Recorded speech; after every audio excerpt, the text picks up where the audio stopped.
buttons are in different. All right, well, welcome to Hidden Hearts as we continue to move through Psalm chapter 91. We've made all kinds of progress and we've got some good ones to add on today. So let's jump in and just get to it. We are going to start off with reviewing it. And so I'm going to put up the pictures and let's go through and see how we do reviewing the Psalms that we have learned so far from Psalm 91. So our first one, if you want to unmute, you're welcome to join in with me. But it starts off with the word whoever. You ready? Whoever dwells in the Most High will rest in the shadow of the Almighty. No, wait. I said that wrong. Whoever dwells in the shelter yes, of the Most High will rest in the shadow of the Almighty. Sorry, Robin, you were right. I was wrong. I was lost. Yeah. And then we added on, I will say of the Lord, He is my refuge and my fortress, my God in whom I trust. Good. And we continue on. Surely He will deliver you from the fowler's snare and from the deadly pestilence. Good. He will cover you with his feathers, and under his wing you will find refuge. His faithfulness will be your shield and your fortress. Rampart. Yeah, that was the word that you got extra bonus points if you knew what a rampart was. Very good. Y'all are doing good. And then we added in, you will not fear the terror of the night, yes, nor the arrow that flies by day, nor the pestilence that stalks in the darkness, nor the plague that strikes at midday. Destroys. Destroys. We have our little D, destroys at midday. Robin, thank you for catching me because I messed up on that too. So, I'm not trying to destroys at midday. Yep. So you're getting all the parts, and we just keep practicing as we go through to learn those. And it's the more we do, the harder it's going to get. And so we want to make sure that we're continuing to go back and review and practice. So today, I want to introduce you to a new concept that maybe you're like, girl, I've known about that for so long. And I'm going to be like, oh, girl, why didn't you tell me about it? So some of you know that this past week, I had to go to MD Anderson for appointments. And I have gotten really good in the in-between times of being able to put the box up on the shelf and really I don't dwell on it when I don't have to dwell with it. But when it's time to take the box down, no matter how brave I try to be, no matter how good I know God has been, no matter how much of a testimony I have about his goodness, it still is very, very nerve-wracking. It's nerve-wracking because I know that at any time I could have to dig back in. It's nerve-wracking because I'm in a hospital that's full of people who are not well. And so it is a huge mental and emotional and spiritual game to manage the fear that comes along with having to have those kinds of appointments. And I know that you all have experience with that in different forms and fashions. But one of the things that I know is a tried and true fact is that scripture is healing. Scripture can help me remain calm. Scripture brings me up when I feel like I am sinking. And so I'm constantly trying to, like we've memorized, hold my thoughts captive. I'm trying to set my mind on things above, not on earthly things. I'm trying to focus on whatever's true, whatever's noble, whatever's right, whatever's pure, if it's lovely. All the things that you and I memorize, I really try to repeat and repeat in my mind. But I was in the process of doing that, and I was on my phone, and I found an idea that, and I've seen it referred to as I've kind of dug into it in different ways, as either scripture breathing or prayer breathing. And it is really thinking about scripture as our inhale and our exhale. And we know that when we are in anxious times that our breathing tends to get shallow. We know that when we don't have good oxygen to the brain, that our executive function isn't as good. So we know that that derails us. The more we can breathe, the more we get blood flowing to the brain, the more we can think and process, the more rational we are, the less emotional we are. And so we know that there is benefit to breathing, deep breathing. So what if you marry deep breathing to this concept of scripture? You may have seen a thing in the last few years. I've seen it several times where there's a picture of lungs and the word Yahweh is hidden in it. And you've probably read that there are some scholars that believe that Yahweh is literally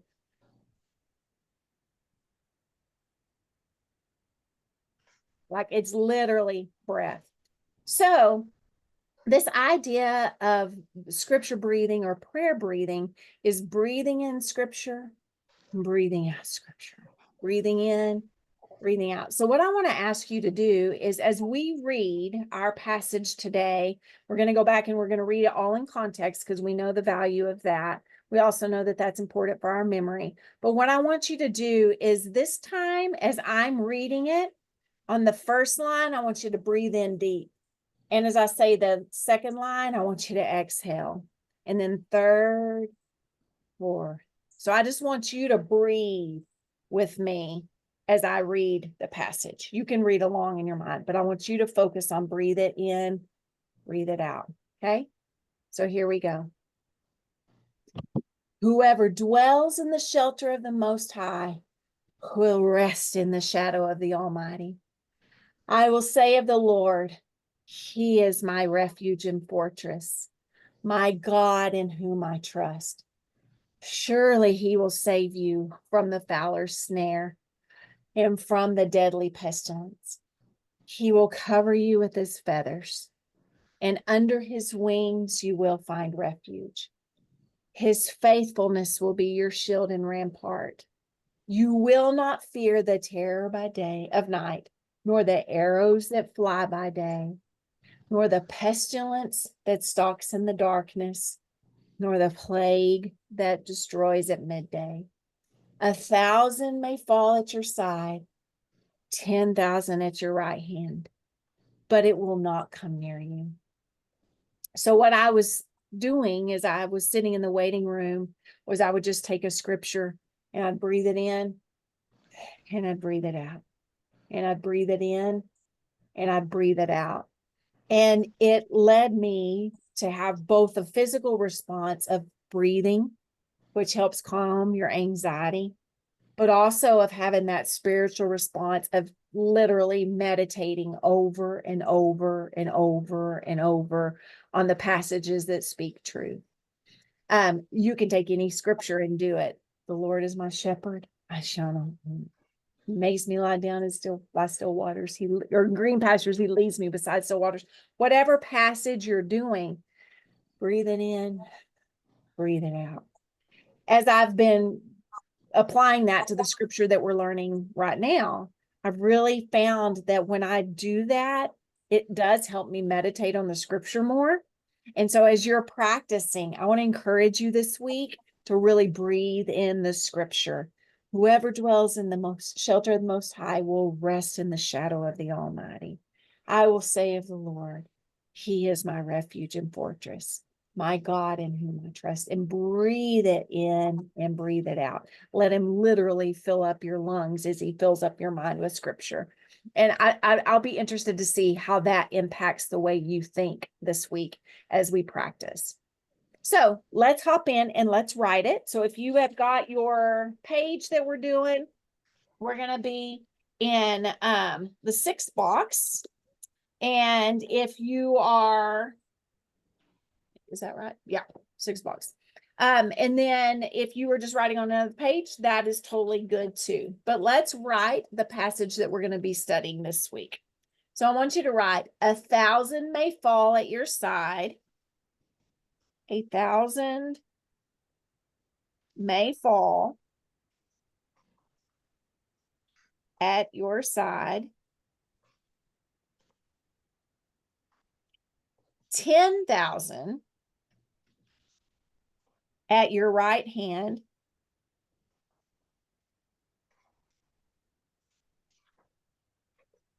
But it will not come near you.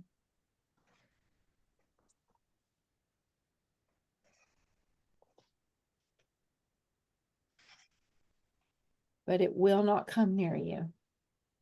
1,000 may fall at your side, 10,000 at your right hand, but it will not come near you. Okay, so here's a quiz to see if you've been listening. Do you remember who potential author of this psalm was? Not David. Any guesses? That's okay. David wrote a lot, and we don't know 1,000%, but there is a very good likelihood that this psalm was written by Moses. Okay. Now, think about what Moses had been through with the Israelites. What are some of the things they had witnessed? Water parting. Yep, water parting. Walking on dry land. And knocking them out. Walking on dry land, water knocking out the Egyptians that were following him. But back up even further. What did the Israelites observed leading up to the Exodus? Some plagues, some pestilence, some people dying, like maybe thousands, maybe 10,000. So there are some commentators that think that this scripture would have been reminding them of Passover. So the night when the wailing took place. So imagine you've been told to put the blood over your door. You've been told you're going to be okay. But all around you, you hear the screams. You hear the wailing. You see the bodies. What emotion would it be bringing up in you to see that death around you? Paralyzing. Terror. Paralyzing, wouldn't it? Even if you had been promised that you were going to be delivered, even if you knew that you were going to leave slavery on that night, you would have had to walk through all those bodies. And I can't even imagine the emotion of that moment. So this passage says, no matter how many people fall on your left or on your right, you don't have to be afraid. It's not going to come near you. It was going to affect the Egyptians. It was going to affect anybody that didn't claim the blood. But if you had declared that, it was not going to come near you. And when I studied that, I was like, man, that changes everything about that passage, because our fear often is immobilizing.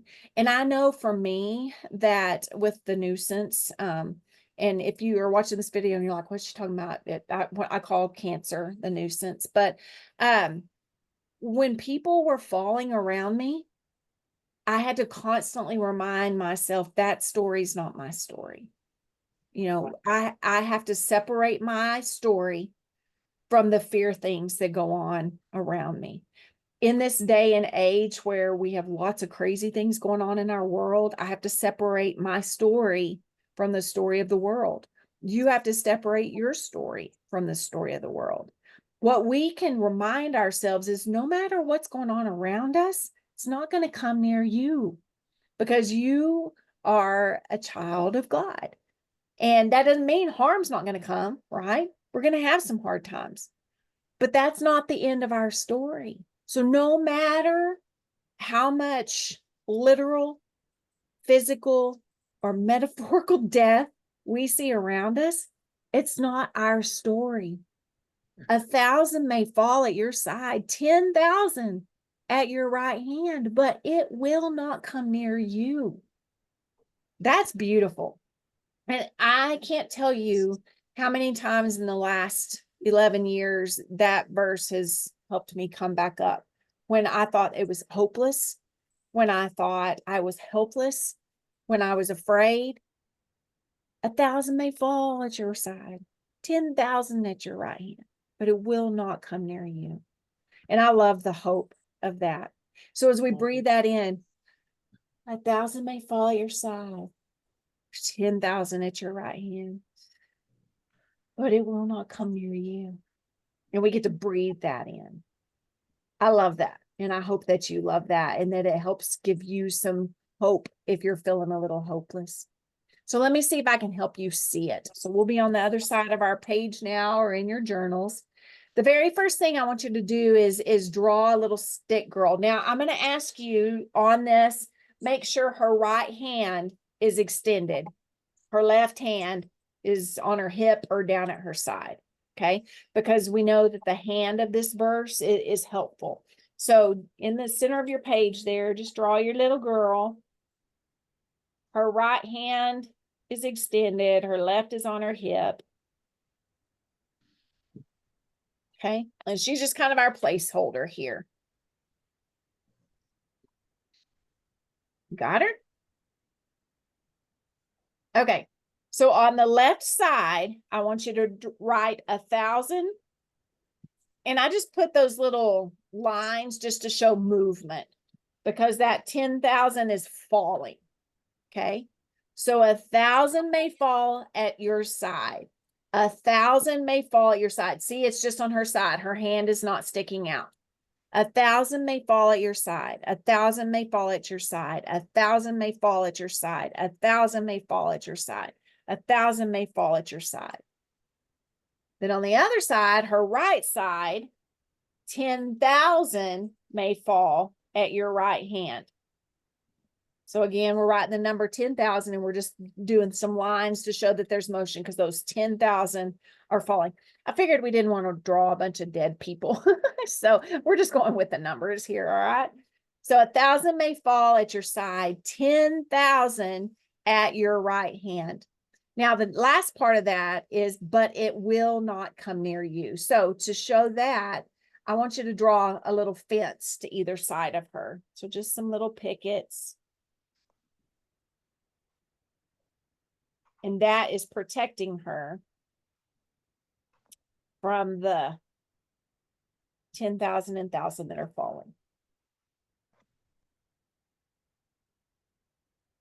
So 1,000 may fall at your side, 10,000 at your right hand, but it will not come near you. 1,000 may fall at your side, 10,000 at your right hand, but it will not come near you. Okay, say it with me. 1,000 may fall at your side, 10,000 at your right hand, but it will not come near you. Okay? So let's say it. I'm going to ask you, as we say it today, we're going to do it a little bit differently because I also want to do the breathing in, breathing out. As we say it, I just want you to breathe with me. Okay? 1,000 may fall at your side, 10,000 at your right hand, but it will not come near you. 1,000 may fall at your side, 10,000 at your right hand, but it will not come near you. 1,000 may fall at your side, 10,000 at your right hand, but it will not come near you. And that's what I want your heart and your lungs to be filled up with tonight. It will not come near you.